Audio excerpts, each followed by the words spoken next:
بسم اللہ الرحمن الرحیم۔ دوستو، اگر ایک سے زیادہ طائفوں پر کثر پائی جائے مسئلے کے اندر اور عدد رؤوس کے درمیان جب نسبت چیک کریں اور نسبت تباین کی پائی جائے تو ضابطہ یہی ہوگا کہ ہم ایک عدد رؤوس کو لے کر دوسرے عدد رؤوس کے کل میں ضرب دے دیں گے، پھر اس کے بعد جو حاصل ضرب ہوگا اس کے درمیان اور اگلے عدد رؤوس کے درمیان نسبت دیکھیں گے، تو اگر اسی طرح نسبت تباین کی ہوگی تو پھر اسی طرح کل عدد کو لے کر کل عدد رؤوس میں ضرب دے دیں گے، پھر جو ہمیں حاصل ضرب ہوگا اس کو ہم اصل مسئلہ کے اندر ضرب دے دیں گے، تو جو ہمیں حاصل ضرب آئے گا وہی اس مسئلے کی تصحیح شمار کی جائے گی۔ اب یہاں پر ہم تباین کی صورت میں جو مثال بنتی ہے اس کو ہم حل کرتے ہیں۔ اس صورت میں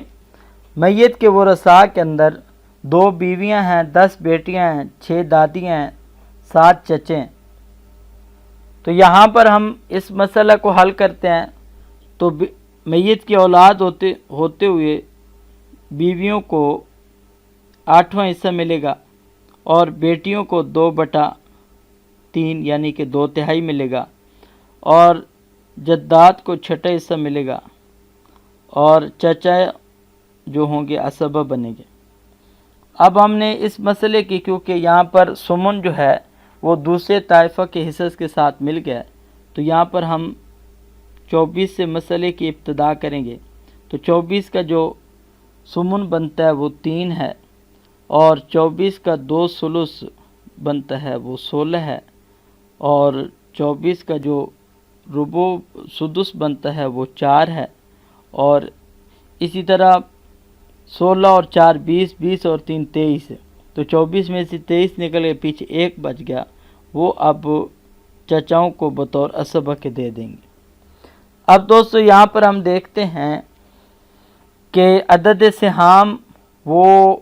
عدد رؤوس پر ایک سے زیادہ طائفوں پر بغیر کسر کے تقسیم نہیں ہو رہی۔ 1 7 پر بغیر کسر کے تقسیم نہیں ہو رہا، 4 6 پر بغیر کسر کے تقسیم نہیں ہو رہا،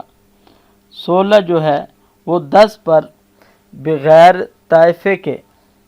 بغیر کسی کسر کے تقسیم نہیں ہو رہا،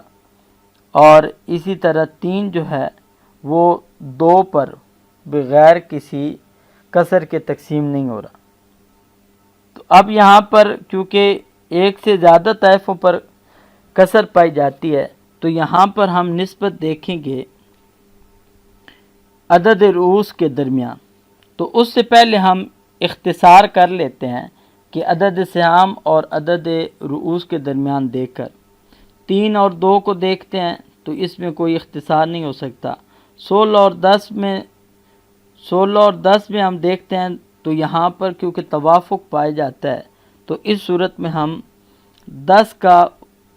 وفق لے لیں گے، کیونکہ توافق بالنسبہ ہے تو 10 کا جو وفق ہو جائے گا وہ 5 ہوگا، تو گویا کہ ہم 10 کی جگہ یہاں پر صرف 5 لے لیں گے۔ تو اب یہاں پر ہم اسی طرح ضابطے کے آگے 4 اور 6 کو بھی دیکھتے ہیں تو ان کے درمیان بھی توافق بالنسبہ پایا جاتا ہے، تو ہم اسی طرح 6 کا بھی وفق لے لیں گے جو کہ 3 بنتا ہے۔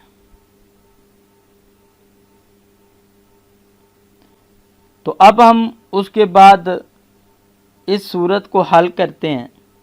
تو صورت کو جب ہم حل کرتے ہیں تو یہاں پر 7 اور جدات کا جو عدد رؤوس کا وفق ہے وہ 3 بنتا ہے، تو ان دونوں کے درمیان اب تباین کی نسبت پائی جاتی ہے، تو 7 3 بار 21 ہو جائے گا، یہ ہمیں حاصل ضرب حاصل ہوگا 21۔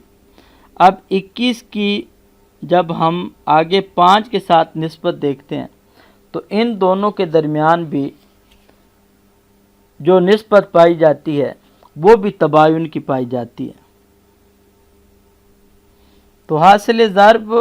جب ہم 21 کو 5 کے ساتھ ضرب دیں گے تو وہ 105 حاصل ہوگا۔ تو اب 105 کے درمیان اور زوجتان 2 کے درمیان ہم نسبت دیکھتے ہیں تو یہ بھی نسبت تباین کی پائی جاتی ہے. تو اب 105 کے کل کو 2 میں ضرب دے دیں گے تو اس صورت میں یہ 210 یہ ہمیں حاصل ضرب ہوگا جو کہ مضروب بنے گا اور اس کو ہم اصل مسئلہ کے اندر ضرب دے دیں گے. تو جب ہم نے 24 کو 210 کے ساتھ ضرب دی تو اس صورت میں 5040 تصحیح آئے گی. 5040. تو اب اس کے بعد ہم جب باقی ورثاء کو ان کے تصحیح میں سے حصے دیں گے تو 210 مضروب کے اندر ہم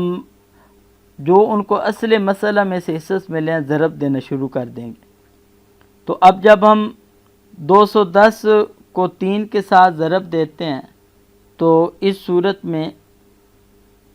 زوجتان کے حصے نکل آئیں گے 630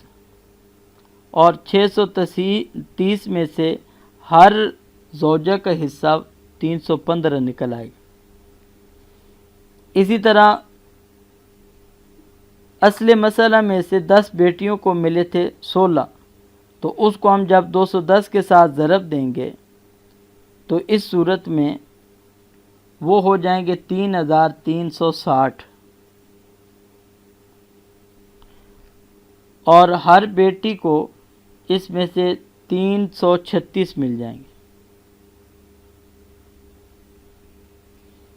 اسی طرح جداد کو اصل مسئلہ میں سے 4 ملے تھے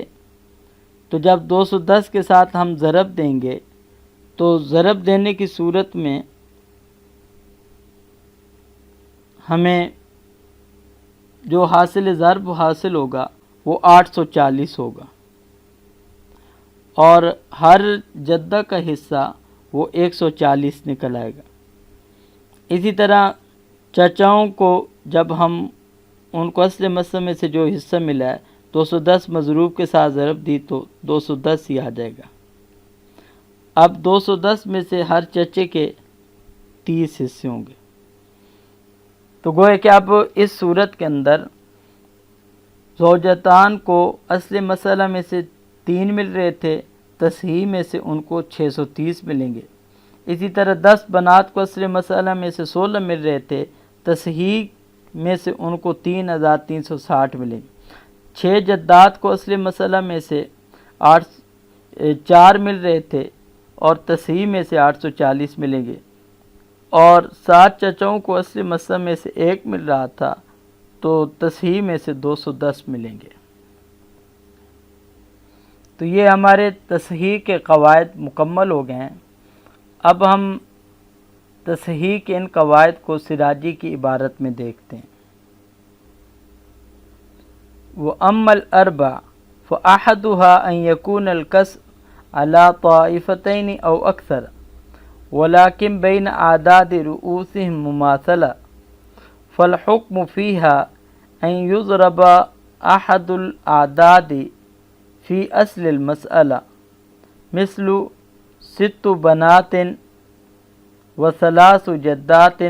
و3 اعمام، کہ جب ایک سے زیادہ طائفوں پر کسر ہو تو اس صورت میں ہمیں تصحیح کے 4 قواعد میں سے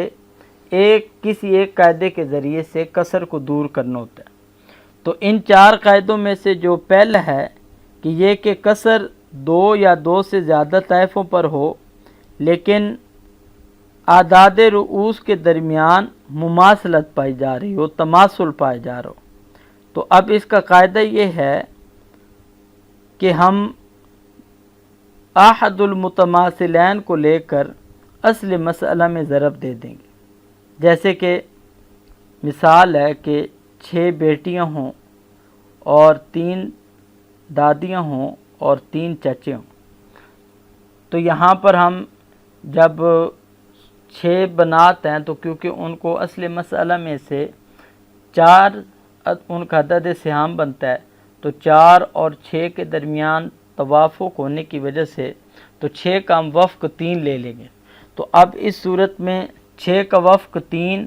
اور پھر اسی طرح 3 جدات اور 3 اعمام ہیں، تو جب ان کے درمیان ہم نے عدد رؤوس کی نسبت دیکھی تو تماثل کیا، تو ہم احد المتماثلین کو لے کر اصل مسئلہ میں ضرب دے دیں گے، تو جو حاصل ضرب ہوگا اسی سے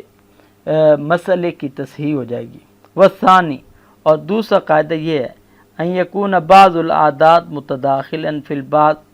فالحکم فیها ان یضرب اکثر الاعداد فی اصل المسئلہ مثل 4 زوجات و3 جدات و12 عما۔ دوسرا قاعدہ یہ ہے کہ 2 یا 2 سے زیادہ طائفوں پر قصر ہو